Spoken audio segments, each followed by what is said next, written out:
This story takes place 7 years after the incident that took place on the 32nd floor. Team Faith is now on the 36th floor and are taking the test to go on to the next floor. A giant monster made out of white crystals roars and swings its arm at a little girl with light blue hair. A massive boom as the hit strikes and breaks the ground, seemingly crushing the child beneath him. But the beast, looking confused, as there appears to be no body found, since it was actually a hologram. The monster starts getting more angry and annoyed, as it's having trouble finding its prey with all the smoke surrounding the area. A loud, "Hey ugly!" is heard. It turns and sees a dark green-haired teen. "Over here! I know you can see me with those big eyes of yours. Come on, hit me with a blast already, freak!" Creature, having enough of these pests, starts charging a huge Shinsu blast from its mouth. A drip of sweat coming down the teen's face says, "Come on, leader, get this right." A brown lighthouse starts beeping, and a voice says, "A weakness is found. It's the face." "Got it." A body rushes in a flash to the current battlefield. The monster fires its blast, and right before it can atomize the green-haired teen, a blonde warrior in armor and shining blue blade intercepts the blast and yells, "Reflect this vile breath and vanquish this beast. Ignite, mirror moon!" A blue flash appears as the beam from the monsters reflect back onto the beast's head, and it explodes and cracks from the pressure, falling over and crashing down. Now just a headless body remains. "Damn, Bellany, you could have gotten here sooner. I thought I was gonna die." "Sorry, Doc-Han. I was waiting for Orson to find a weakness, so I could finish it off in one strike." Orson appears with his lighthouses and says, "We always now have to wait until a big attack comes and reflect it back to have a chance." Charlene comes out and says, "We need Zeke back. We can't keep doing this and expect it to keep working." Charlene is right, but the problem is that Zeke's body was ruined in that last fight. He can't be a spear bearer like normal anymore. "Nothing is normal about Big Bro Zeke. I know he can come up with a way to do it." I would normally agree, but the problem is not Zeke's mind, but his materials. So I pulled some strings with a family member who has some contact with some of the other families. Zeke's family, to be precise. She told me she knew of Zeke's cousin, and he said there may be a way to help him. But even a high ranker like him will have to come all the way down here. He most likely is just to the 32nd floor where Zeke is. Dakan is right. All we can do is believe in Zeke and keep climbing. All in that moment, get a message in their pockets that says it's from Perie Zeke, and that simply says, "I'm coming up there. Don't you all dare wait for me." The depressed mood of a few seconds ago vanishes, and they all have a wide smile on their face. "Big Bro Zeke! That guy's climbing alone? That's insane." "Looks like I miscalculated." "Well, you heard him, team. We have to keep climbing. Knowing Zeke, if we slow down, he will pass us in no time." 2 years earlier, on the 32nd floor, 5 years have passed since that night that took away Zeke's ability to climb any further. He despaired and tried everything he could to be able to climb again. Create robots, metal bracers for his damaged body, spear shooting observers, but nothing worked. And at last, he was so close to giving up, but he got a message from his cousin that he will meet him in a couple days in town, and that he will come to him. After waiting a while in his room that he turned into a mini workshop for his inventions, his cousin, Tupari Falhar, entered the room, looking at Zeke with his hand over his face, looking like he failed once again at fixing his problem. "Looks like you need some help, huh, Zeke? Your teammates were worried about you. They even went through all the trouble to contact me directly." Zeke looks up at his cousin and says, "I don't know what to do anymore. This is hopeless. I can't be with them anymore." "This isn't like you, Zeke. From my perspective, you are always the smartest in our branch, always looking for something else to create." "I've tried everything. Can't you see that? If I could have done it already, I wouldn't be here on this stupid floor. I just want to be with them again." Hey, calm down, bro. That's why I'm here. Look, we will have to worry about your body later. If that eye of yours isn't fixed up, no amount of physical power will let you be a good spear bearer. I've tried to make robotic replicas, but it's never worked even once. You're looking at this all wrong, Zeke. Take a good look at me. Falhar slowly takes off his top section of his shirt to show Zeke his chest. "Before you started your climb, I was fine and healthy, but in an important mission, I almost lost my life and died. I was lucky. The family leader himself was able to pull me back together and make my core itself into a lighthouse. As you know, my powers and Shinsu were always unique, even among the family. I can see and interact with the emotions of machines, letting me control and bend them to my will easier than most. And now that I am part lighthouse, I can do that even better. That's what I plan to do with your eye, to make it into a lighthouse. What? You can't be serious. Maybe the family head could do with your core, but how can we do it with a lighthouse that tiny? I never said it was going to be easy, but this is the only way I can see you even thinking of continuing your climb, and to see your team again. The choice is yours, but let me help you, Zeke. Lend me your mind, and I will lend you my powers and materials. What do you say? I've always known you were crazy, but this is next level. Fine. I will do it to see them again. Let's get started then. Through many trial and errors, Zeke and Falhar were able in 2 years to create a mini lighthouse that, alongside Falhar's power, they were able to slowly put it in Zeke's right eye with a massive pink light emanating from Zeke until it finally dies down and he slowly opens his eye again. So, can you see now? Yes. Yeah, I can. Falhar, thank you so much. Don't mention it. We're family. Plus, the hard part is yet to come. You still have to climb the tower, and your team is ahead of you. Plus, you still can't throw spears yet. I doubt, though, you haven't thought of some ideas already. Yes. In the meantime, while we were making the eye, I've made some blueprint for a specific new type of weapon that I can use even with my mangled body. And I think I can create some type of robots to help me climb and fill the extra positions in the meantime. Zeke, you know that if you create robots like that, it will take away from your own Shinsu. I suggest that you only make 2 at most, and that's not enough to climb at the rate that you need to see your friends again. You're right. I think I know somebody who could help, but I'll have to contact them. Really? And who might that be? Someone I met on the workshop battle that I bonded with. Her name is Perie Zeke. She is a direct descendant of the Perie family, but doesn't use large swords, even if she can. She's a poison master that uses Perie swordsmanship to always land a lethal dose with her small blades. Not somebody you should take lightly, let me tell you that. Sounds good. If she is from the Perie family, I think you should take this with you and give it to her. It's a blade I found on a battlefield, wielded by one of the strongest Lopopia branch heads that ever lived during Genesis. Lopopia Romulus, the dire wolf. He was said to have the ability to strike fear into his foes with his Shinsu and make them perceive the world differently than they did before. It seems through his many fights with it, this blade carries on his will, and if ignited, it can even lend you that power of his, even if it's only for a brief time. I see. Thanks. It should definitely come in handy. Zeke, remember this. Take this serious. You will have to fight not only harder, but also smarter if you want to stay alive. Always take that lighthouse eye as a symbol of that.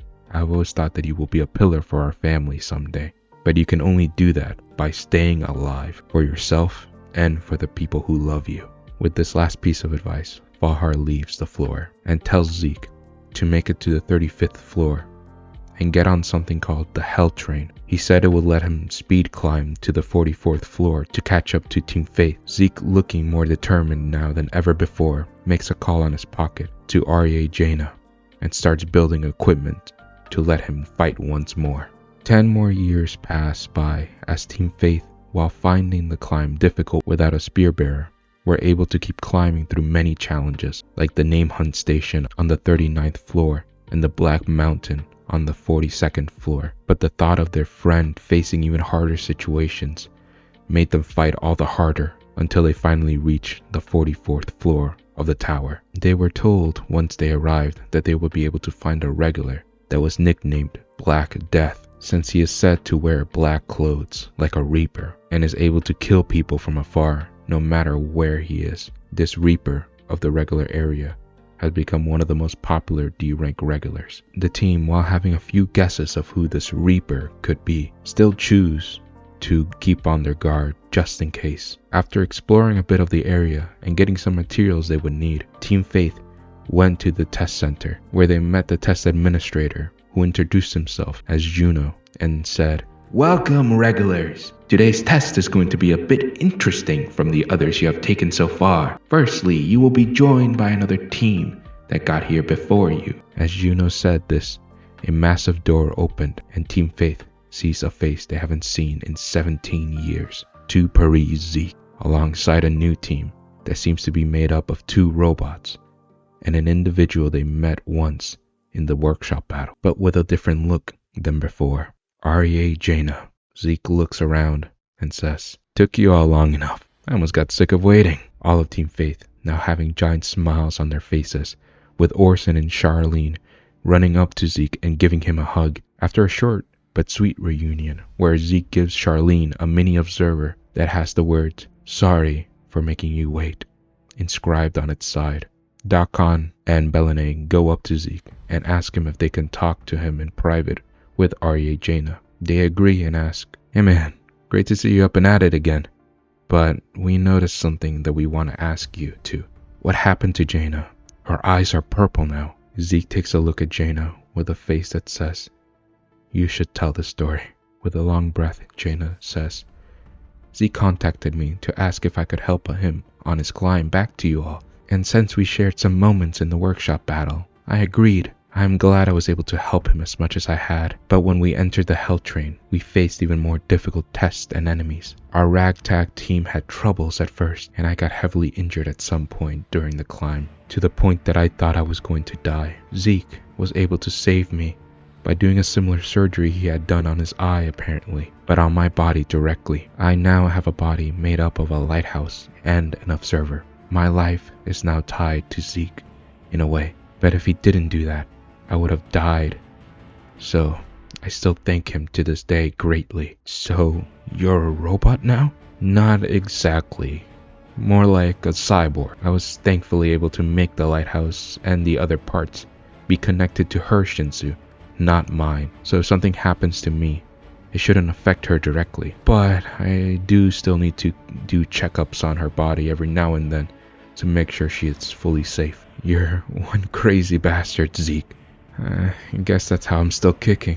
The test admin interrupts the conversation with, "Okay, we got everything ready, regulars. The test today is called First Person Chess. The rules are simple. You will all be turned into the size of chess pieces and be put into a map, and will either have to survive for 7 hours or kill all the other chess pieces that I will command before the time stops. I will have a total of 100 pieces in my command. I can only have 1 king and 1 queen, but all the other pieces are fair game, and I get to choose which types I use and the number of them. Oh, and if you kill the king, you win as well without having to kill any of the other.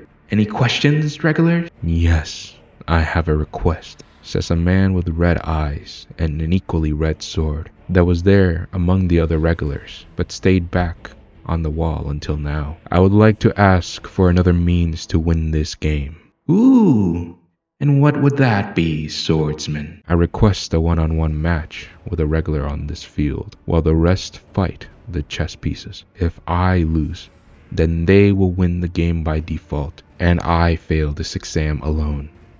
If I win, however, I merely pass by myself, and the rest will have to continue the test to pass." Interesting.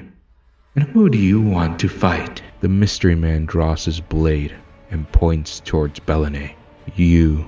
I have heard tales of a golden warrior with a blade as clear as a mirror, and I wish for a duel with you." Belene and the rest of the team looking shocked at their request. Zeke goes up to Belene and says, "Look, leader, this man is trouble and dangerous. I faced him in the Hell Train once. He was part of a team with someone I met also named Han Sang-yu. I don't know why he split up with him now though." "Zeke's right, leader. You don't have to take this fight. We can win this test normally." Belene smiles at them and says to her comrades, "We just got back together, and I want to spend more time with you all. If this man is offering a way for us to pass this test faster, then as leader, I will take it. Please have faith in me. I won't lose, I promise. I accept your challenge, warrior." The man smiles and says, "Wonderful. Okay, now with this new rule added, The test will now start. A light flashes, and all of the regulars get teleported onto a huge map. They look up onto the sky and see a giant version of the ranker Juno in the sky, and he says, "Now, because of this new challenge onto the test, I will decide to be both cruel and merciful to you all. I will use up 50 of my points to make 50 pawns right from the start. Sure, they are weaker, but make sure the numbers don't swallow you up, regulars." As 50 human-looking pawns appear in the distance, looking to be wearing turtle-shaped helmets, all running now to attack Team Faith. A huge section of the ground goes up into the sky with the samurai-looking man and Belene, so they can start their fight. Belene says some final words before going up. "Our team is built around faith. Please, I will have faith in you all, so have faith in me." Dakan looks up and says, "You all heard her. She's trying her hardest for us. So don't you dare show your weak sides, Team Faith." The scene changes for the stage built for the one-on-one fight. The man pulls his red sword out and says, "Allow me to introduce myself. My name is Hashikumo, wielder of the blade Blood Mist, a treasure among my family. I am Belene Zira, a warrior from the kingdom of Cosmos, holder of my kingdom's famed Mirror Moon." "Good. Now let us begin this fight." "Yes, let's." The two warriors charge at each other and start clashing with their blades. At the beginning of this fight, her Mirror Moon damaging Shikumo's blade, but Shikumo's blood keeping him far away from any lethal strikes from Belene's sword. They back off after an exchange. "Wonderful moves, Belene. I never once thought I would be bested in sword skills, and be it not for my blood, I would have been cut down already." "Same to you. Your blade dances like it has a mind of its own, and my sword is always shy of your neck at the last moments of attack." "This is fun, Belene, but a contest of swords means one person will have to fall, and I now intend to use my whole body to end this." "Hostile. Shinsu boost."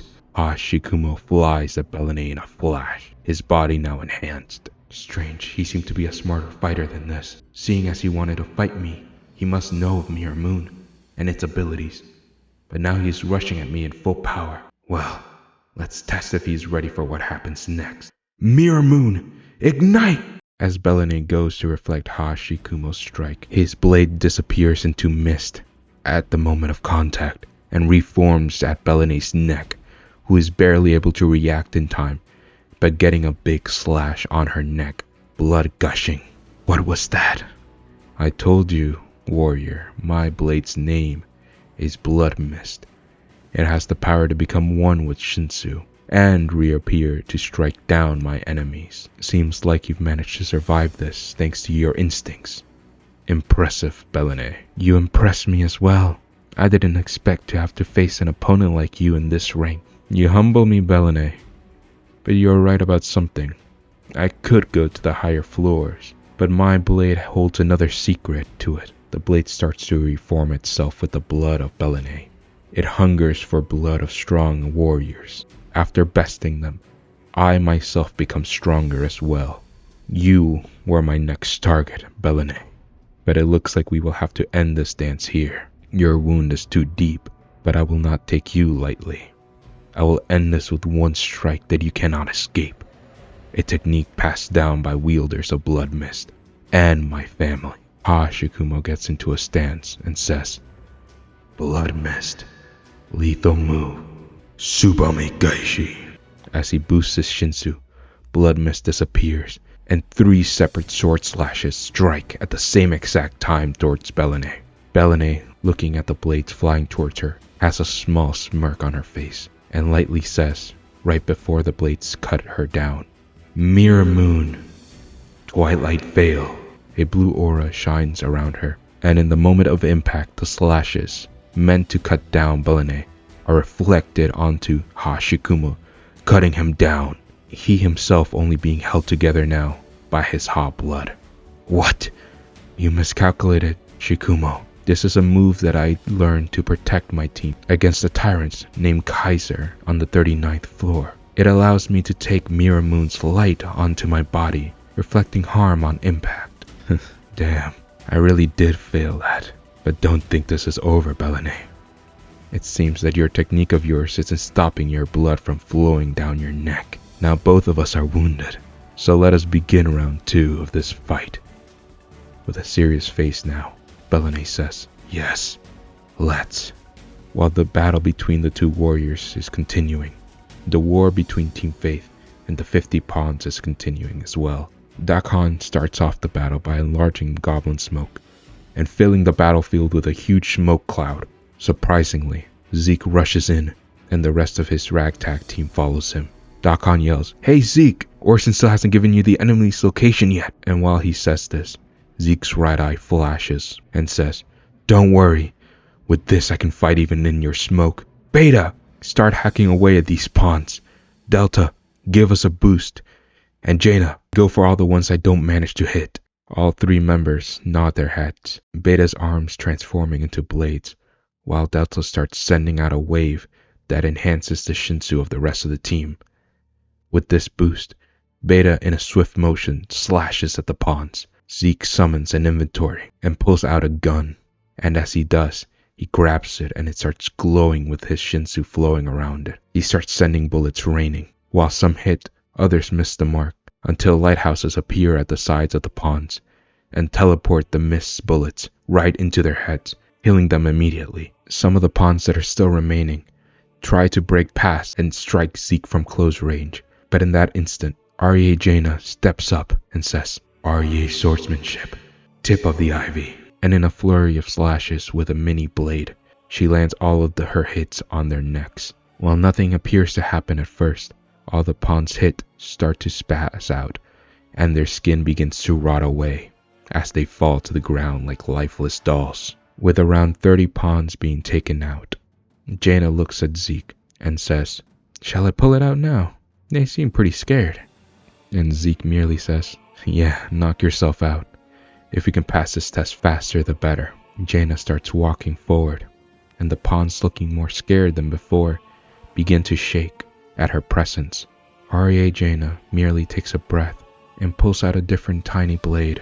With this she says, "Oh, direwolf, sense the anxiety in the air. Like in your ancient times, grant me your ability, even if just for a moment. Once again, change the world for your enemies. Ignite!" As she finishes saying those words, nothing apparent begins to happen, but all of a sudden the pawns start to attack each other, and those who don't seem to be more dizzy and can't seem to tell which direction is what, leaving them easy to take out. The ranker Juno is looking over at the battlefield and says, "Looks like I underestimated these regulars. Well, now that the pawns are gone, I will have to use stronger pieces." Just as Team Faith had victory over the pawns, without a moment's rest, people that look like knights on seahorses start charging, the team not looking wounded but drained after using their powers. A big observer and brown lighthouse appear in the sky, with a massive lighthouse control boost and observer Shinsu boost.